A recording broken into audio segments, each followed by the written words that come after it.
Cinta seekor cicak. Ini kisah dari Jepang. Ketika sedang berenovasi rumah, seorang pemuda mencoba menurunkan satu tembok. Rumah di Jepang biasanya memiliki ruang kosong di antara tembok yang dibuat dari kayu.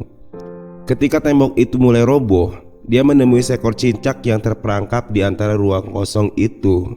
Karena kakinya melekat pada sebatang paku, dia merasa kasihan sekaligus heran. Lalu dia memperhatikan paku itu. Ternyata paku itu tersebut telah ada di situ selama 10 tahun yang lalu ketika rumah itu pertama kali dibuat. Apa yang terjadi?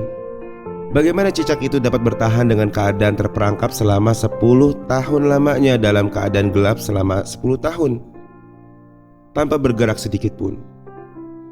Ia adalah suatu yang mustahil dan tidak akan masuk akal.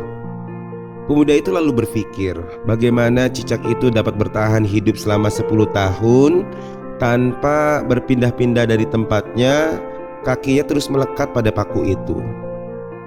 Pemuda itu lalu menghentikan pekerjaannya dan memperhatikan cicak itu, apa yang dilakukan dan apa yang dimakan olehnya hingga dapat bertahan selama itu.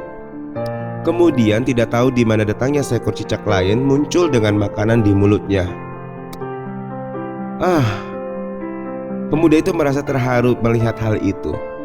Ternyata ada seekor cicak lain yang selalu memperhatikan cicak yang terperangkap itu selama 10 tahun lamanya.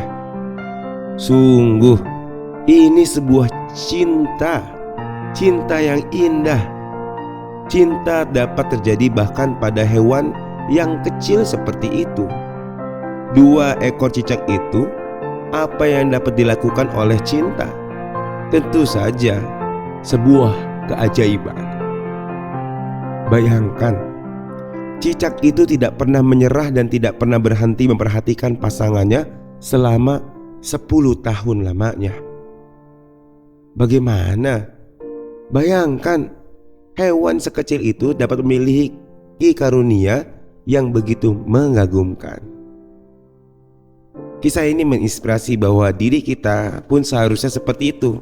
Dan kita harus belajar kepada alam, bagaimana alam dapat melakukannya, hal yang senurani dan sepantas yang seharusnya ada pada diri kita.